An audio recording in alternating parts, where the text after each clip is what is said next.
Hey everybody. So I won't be making a response to Lengthen Your Narther, or however you pronounce that, until Thursday. He's caught me at a kind of an awkward time because I was gonna make, this part to Anti-Intellectualism today, and then I'm making another part tomorrow, and then I wanted to make a base cover on Wednesday. So I'm kind of tied up till Thursday. But the good news is, basically, I already have my response kind of sketched out. It's just a basic sketch. It's just kind of quoting him on parts I find worth responding to. And I think, he still has a lot of the same misperceptions and confusions about left libertarianism that he did before.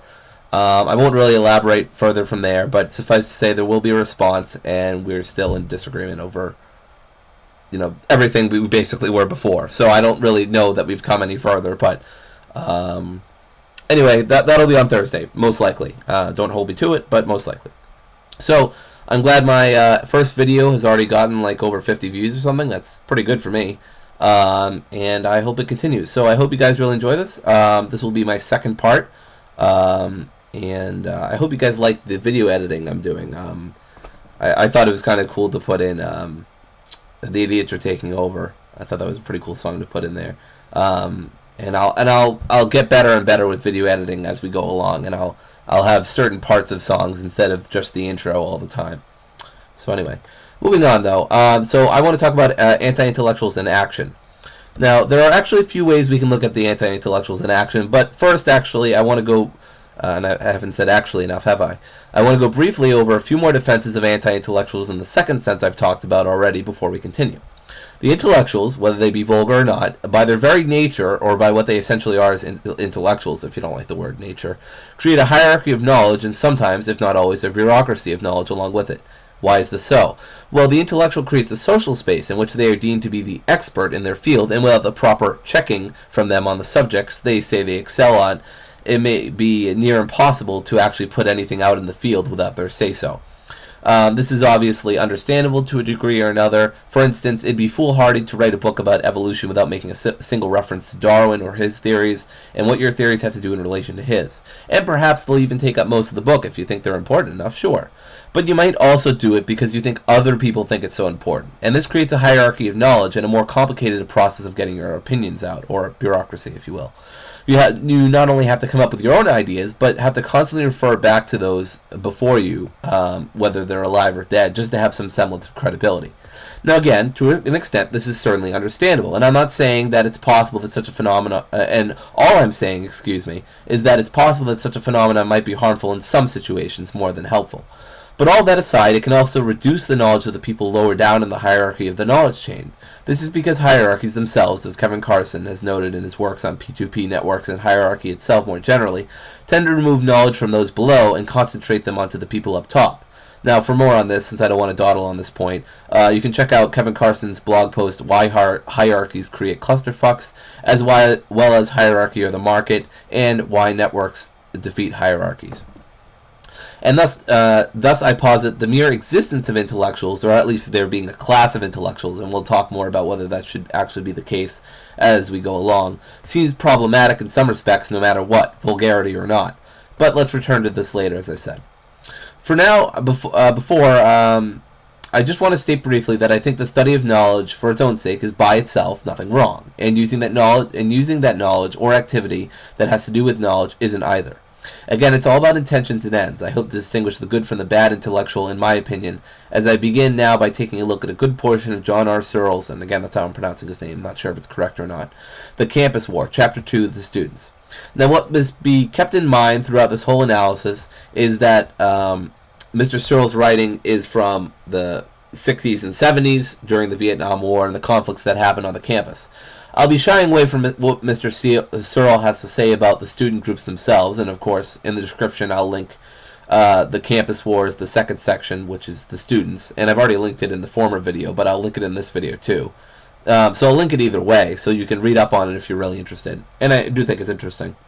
And mostly focusing on some parts I either found interesting in themselves, they might not actually have any relation to intellectualism, but I felt like I should comment on them, or else it has something to do with anti-intellectualism, or intellectualism in general. So, Campus War. To start then, we see that the university, in Mr. Searle's time, or Professor Searle's time, is mostly a compulsory institution. Searle describes a time when, quote, going to a university for even middle-class white high school graduates was something of a privilege. But now, he says, quote, they are in the university because there is simply nowhere else to go. For literally millions, the university has ceased to be a voluntary institution. For being voluntary members of a limited-purpose community of scholars, they become compulsory members of what they regard as a campus city-state. What led to this development? Well, according to Searle, it was most dramatically under the draft law, but the bigger cause, or even more dramatically, he argues, was the larger economic and cultural idea of college itself. He says, quote, a more pervasive reason still has been the growing tacit assumption that a university degree is a sine qua non for any kind of decent job or even any form of dignified existence. In spite of the fact that universities are specialized institutions, specialized in the way that hospitals or industrial corporations are specialized, we have made the attainment of a university degree a general requirement for full middle-class membership in society. From a system of mass higher education, we are drifting into a situation approaching universal higher education. Related to this is the spreading assumption that going to college is a normal part of growing up. For the prosperous middle classes, it is a way everyone has to spend part of his life, a period that one goes through. There needn't be any special reason one goes to college. It is just taken for granted that one goes through this phase in life. End quote. Now again, although this was, you should keep in mind this was written over 30 years ago, 1971 to be exact, I unfortunately can't say that I think much has changed since since Professor Searle has written this. So, generally speaking, colleges still have this cultural and economic appeal to the lower middle class and upper lower class, especially because they think their dreams of success can often be met through college. Unfortunately, in very major ways, I personally think that college as an institution is largely a monetary scam of epic proportions. I know that's a huge claim, and it's pretty tangential to the topic here, so I'm not going to go way out of my way to defend it, but I will say a few things about it in defense of this claim, and I'll make my opinion a bit more nuanced than that as we go along. So don't just take me as that and then attack me. Listen to what I have to say. So basically, in my opinion, you are promised success or guaranteed success, or a better chance of it in the long run, but soon pinned up to the wall in student debts. Now, I'm not saying college is a waste for everybody just because I think it does that. I'm just saying I think you should be very careful and know what you're getting into if you're going to go to college. Now, of course, that would apply even if college wasn't a scam, but I think it applies even more so because I think college is a sort of scam. Now, if people really aren't careful, then I do think they are going to be scammed by the economic pressure and cultural pressures that happen in society. But how voluntary are colleges now as opposed to 1971? And do the intellectuals of the college really help the perception of the college? So we can relate this back to intellectualism. Well, of course, in the literal sense, no one is putting a gun to anyone's head so they can go to college. So in that sense, physically, it's certainly voluntary in a physical sense. No one's forcing you. As far as I know, most people aren't being forced at the barrel of a gun to go to college. But I think to ignore the cultural and economic factors is to end up with a pretty linear idea of what creates imbalances of power or information or basically just control in relationships. The power in this relation is clearly in the favor of college, with their many intellectuals, promise of fraternity, long-term success, and discovery of the self. They have the promotional power, the financial backing, the government is a big part of this sometimes, and just the right cultural norms in place so they can take advantage of susceptible people. Now, that's actually similar in a way to what the military does to people who are down on their luck and offer them all of these goodies, but for a price. But of course, if you can go to the military or the college, I'm going to say go to the college. Now, what do the intellectuals do to the environment of the structure? How do they influence this perception of college that I'm talking about here and Searle talks about? Well, typically they're the people who have risen to the top because of the environment they were in and excelled to the point where they're now up there in the faculty of the professors or what have you. And they actually reinforce these perceptions and reinforce it perpetually through their very existence. And that the structure of colleges allows you too to rise above everyone else, if only you spend yourself into a hole enough. A financial hole, that is. So, is the institution of college serving the public needs? Well, I'm not so sure of that. Sorry about that. I'm not so sure of that. It tends to breed people pretty loyal to the prevailing superstructures of the day, modern industry of the state, etc. And only once in a while do we get true skeptics who might be something of an anarchist if we're at all extremely lucky. Or at least, by we're, I mean me and other anarchists and people like us. But people like that are in the minority, and most of these skeptics aren't there because the environment around them doesn't promote such an anti-establishment ethos because they're acting within the establishment.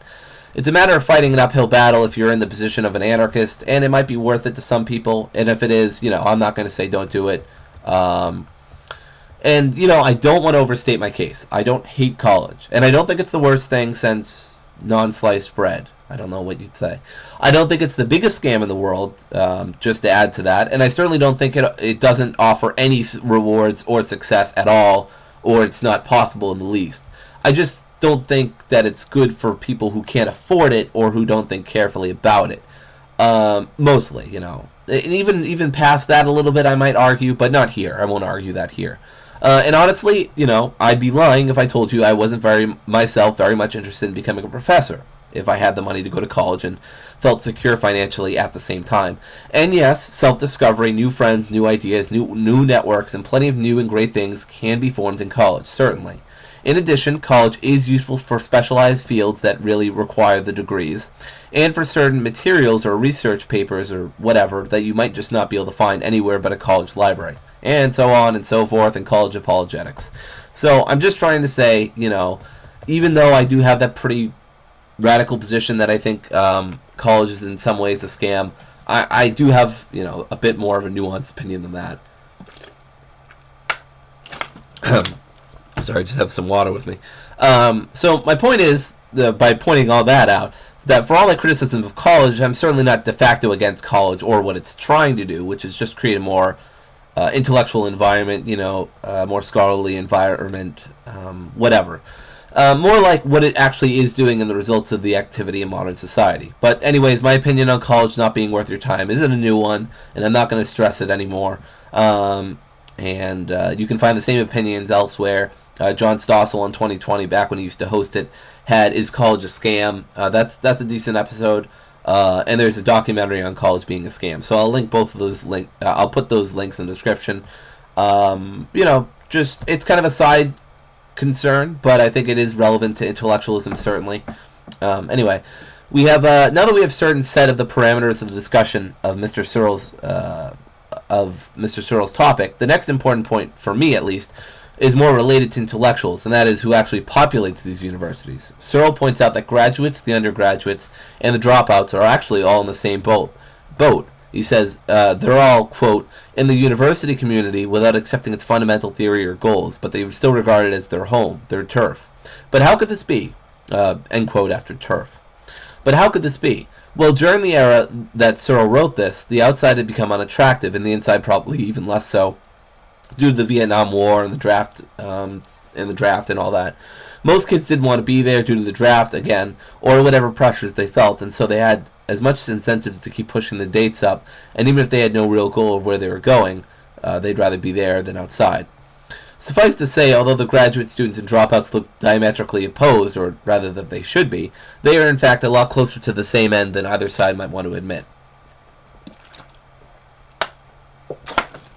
The graduate students tell him they'll be graduate students for over a decade, not because they love being such, but because they can't think of a better alternative. And the dropouts, Searle counts recent graduates among their numbers, but I'm not exactly sure why, he doesn't really explain why, are hanging around the campus. Despite all their naysaying about the institution of college, they'll make it their home because it's a much better place than out there.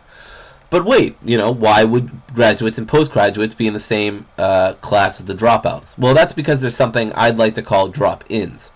That is, there are students who dropped in, but with no real focus other than getting through as much of college as possible so they don't have to deal with the outside world.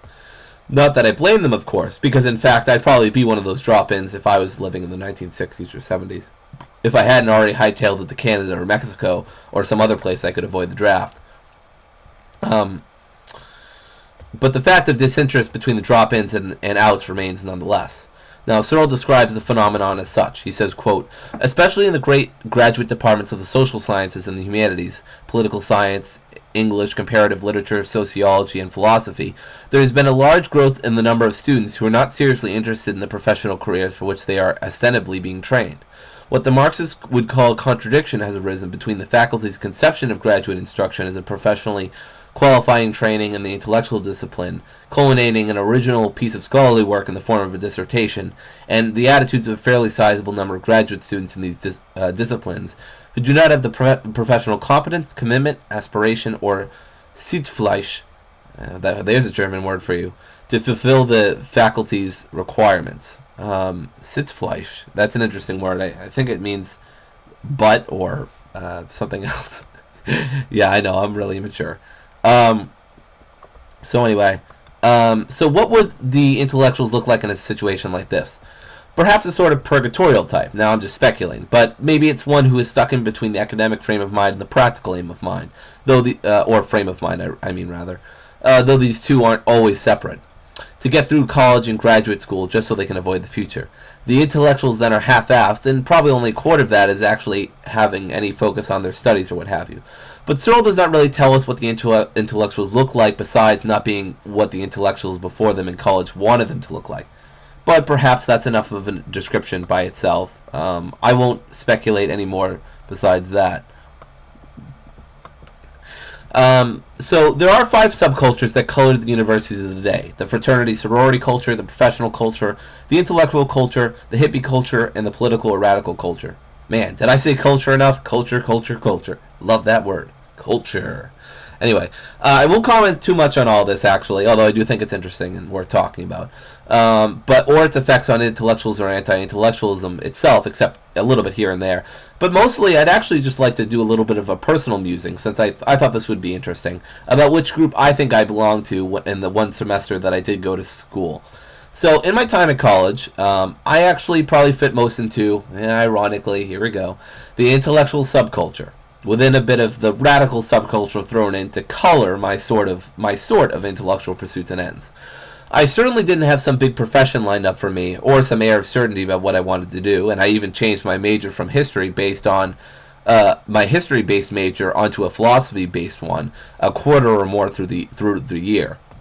Now, I did have some faint glimmer of hope that I'd come back the next year and continue my education and become a professor, but it certainly wasn't set in stone, and that's obvious from the fact that I instead, due to financial concerns of becoming a debt slave, dropped out after a semester. I never did any drugs, nor was I really interested in the sort of inactivity the hippies would have been, and nor was I in the fraternity sorority subculture. I didn't really think, a lot of sex was really what I was interested in. Wasn't really interested in getting drunk or partying. I went to a few parties, but I was never really that interested in them. So best as I can tell, I was pretty much a radical intellectual who had faint traces of the professional subculture in my one semester at college.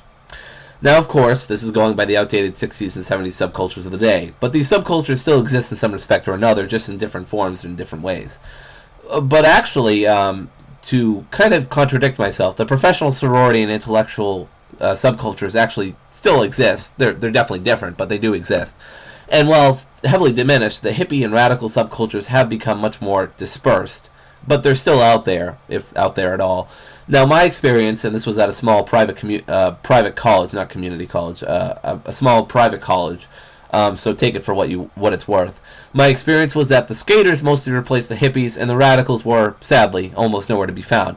My opinion on the subcultures is more or less what I fit into, a radical intellectual. It's probably the best one you could be, but I'm biased, obviously. It has low commitments, but has a pretty high payoff if you can actually play your cards right. Sorry about that. So the yuppie and hippie conflict is actually somewhat interesting, too, and I want to talk about that for a little bit. Just really quickly. So it's worthy of a short note in its own right, basically, is what I'm saying. And both groups felt, as Searle calls it, quote, a profound sense of alienation and hostility to the lifestyle of the bourgeoisie, or the bourgeois, industrial democracies of the West, end quote. But the tensions were different, as were the militancy of each group, and while the radicals were always ready for the next people's movement or takeover, however hastily they may have been made, the hippies were just about as ready to pass out among the flowers. Yeah, I know, that's a stereotype. So as Searle himself points out, the hippies were only good for short doses of increased membership and activity, and not really good for the long run. So that's kind of interesting. But one of the last things I want to talk about is what we could do to work towards a better university. Obviously, this is another one of those points that's really out of the scope of this presentation. Again, I don't know what better word to use. Suggestions are welcome. But I do want to sketch what I think would at least make a bunch of better foundational principles to be working with. besides the ones that we have today, or as opposed to the ones we have today, I should say. So perhaps some of the founding principles, if done in a more, could be done in a more modern school basis, like Francisco Ferrer did. And I'll actually have a link in the description about the modern school movement, a video on that rather. And it could be a much better place for an equalized power dynamic among all students. Intellectuals then wouldn't be a narrowly limited special elite, and knowledge would be distributed and shared, as well as competed with and cooperated on towards further improvement, and so on. The principles of decentralization, equality of authority, and of course liberty of the individual would be the core tenets of such a new institution. I don't know how that'd play out, and I don't know what it'd look like, and it's a really tangential point to what we're talking about here. But I do think it's important to bring up because I don't really think anarchists really talk about what they would like to see as opposed to the colleges of the day, and they don't really actually talk about how much they dislike colleges anyway. Usually, some do. Anyway, I won't speculate too much on this anymore, and I feel like I'm just delving way too many tangential points. But instead, I'll just end this section here by saying that the anti-intellectuals in the action, the most, were probably the radicals, and to some extent the intellectuals themselves, due to the environment in which the actual standards for being an intellectual existed. They weren't very high, pretty much. So the anti-intellectuals and the radicals were, at least according to Searle, however, not of a great kind, and probably not of the kind I'd support. They're of the first kind that I've talked about, not the second. He says, quote, "But in the radical movement, the intellectual idea of knowledge for its own sake is rejected. Knowledge is seen as valuable only as a basis for action, and is not even valuable there. Very valuable there. Far more important than what one knows is how one feels," end quote. And that, quote, "the radical movement was opposed in theory to the traditional humanist ideal of knowledge and understanding as valuable in themselves, as improving the quality of human life by their very existence, and it is opposed in practice to the present organization, curriculum, governance, and functions of the modern university," end quote. But seeing how I've already talked about my dislike for this knee-jerk anti-intellectualism of some of the left, I don't think that much more talk about it is really worth it.